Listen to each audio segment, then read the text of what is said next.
그리고 그런 시간들을 나만 겪는 게 아니라 외도 피해자들 모두 겪는 과정이니까요. 아, 내가 정상이구나. 내가 잘 가고 있구나. 라는 마음을 가지시고 너무 힘들어하지 마시고 잘 극복하시기 바랍니다. 안녕하세요. 마인드 디톡스의 묻지마 캔디입니다. 오늘의 방송 제목은 외도 피해자라면 반드시 겪게 되는 증상입니다. 구독, 좋아요 눌러주세요.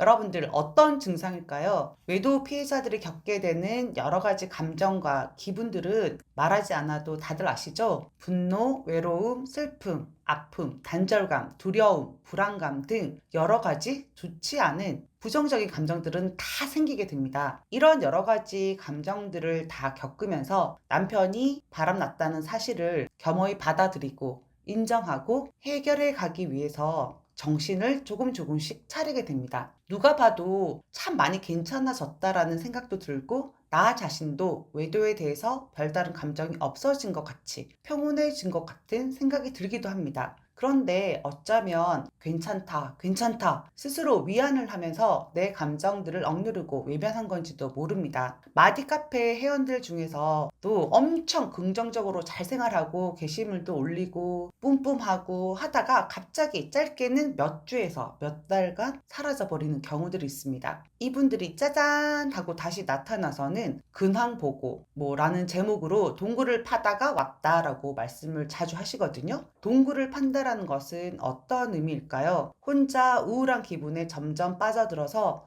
겉으로는 잘 지내는 것처럼 보이지만 속은 골물대로 곪아서 우울감을 느끼고 무기력해 하는 것으로 보시면 됩니다. 그래서 마디 카페 회원분들에게 여러분들은 언제 동굴을 파게 되나요? 라고 여쭤보았거든요. 그 댓글들을 말씀드리겠습니다. 첫 번째, 긴 싸움을 홀로 헤쳐나가야 한다는 생각이 들 때 내가 과연 이겨낼 수 있을까 생각이 들 때. 두 번째, 사랑하고 행복했던 시절들이 모두 다 부정당했다는 생각이 들 때. 세 번째, 부부관계 회복에 애쓴다는 것이 무슨 의미가 있나라는 생각이 들 때. 네 번째, 외도 상황이 진전 없이 정체되어 있다라는 생각이 들 때. 다섯 번째, 내 몸이 아플 때. 괜찮았던 상황도 더 힘들게 느껴지고 서러워지는 감정을 느끼게 됨. 여섯 번째, 아이들이 힘들어하거나 아이를 혼자 케어하는 것이 버거울 때. 일곱 번째, 외도에 대해서 의논을 하거나 말할 대상이 없어서 쏘가리를 하게 될 때. 여덟 번째, 무언가 해결하고 싶은데 해결이 되지 않고 답도 안 보이고 없다라는 생각이 들 때. 아홉 번째, 외도는 이혼이 답인데 잘못은 남편이 했는데 회복을 하겠다고 혼자 노력하고 있는 나 자신을 볼 때. 열 번째, 웃음기가 사라지고 무표정한 내 얼굴을 볼 때. 11번째, 유책 배우자가 금전적으로 나를 압박하거나 경제적으로 무능력한 나 자신을 볼 때. 12번째, 지독하게 외롭다는 생각이 들 때. 13번째, 상간년이랑 바람필 때 나에게 했던 모질고 지독한 말과 행동이 떠오를 때. 14번째, 생각이 꼬리에 꼬리를 물면서 과거의 기억 속으로 소환될 때. 15번째, 시발 비용을 써가면서 나에게 돈을 쓰다가도 지금 내가 뭘 하고 있나 라는 생각이 들 때. 16번째, 부모님이 아프실 때. 아무래도 나를 사랑해주신 부모님이 계신데 아껴주면서 키워주셨는데 이런 아픈 시간을 보내고 행복하지 않은 상황에 있다는 그 자체에서 오는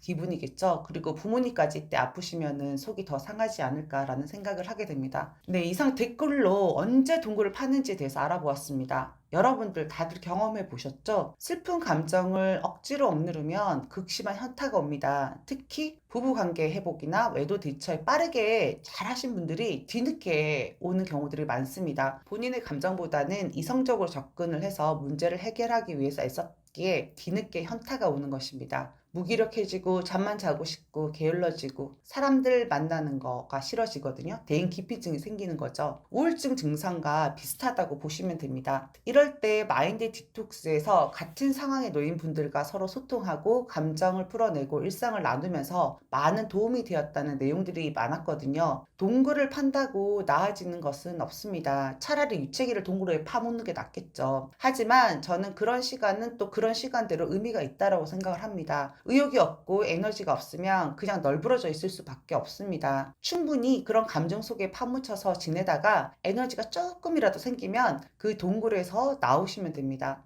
또 시간이 지나면 다시 동굴 속에 들어가기도 할 거예요. 대신 동굴 속에서 머무르는 시간은 점점 줄어들 겁니다. 그런 시간들도 다 필요한 과정이고 결국에는 다 괜찮아지실 거예요. 대신 너무 오랜 기간 동안 너무 자주는 동굴을 파지 마시기 바랍니다. 그것도 습관이 될 수 있거든요. 그러다가 고질적인 병, 즉 우울증으로 자리 잡을 수가 있습니다. 감정을 알아차리고 흘려보내는 작업이 필요한데요. 그런 연습들은 명상을 통해서 하시는 게 가장 큰 도움이 됩니다. 그리고 가슴이 답답할 때 많이 걸으시기 바랍니다. 정말 도움이 많이 될 거예요. 그리고 제가 감히 말씀드리겠습니다. 다 지나갑니다. 그리고 그런 시간들을 나만 겪는 게 아니라 외도 피해자들 모두 겪는 과정이니까요. 아, 내가 정상이구나. 내가 잘 가고 있구나. 라는 마음을 가지시고 너무 힘들어하지 마시고 잘 극복하시기 바랍니다. 오늘 방송은 여기까지 하도록 하겠습니다. 네이버 카페에서 묻지마 캔디 마인드 디톡스로 검색을 해주세요.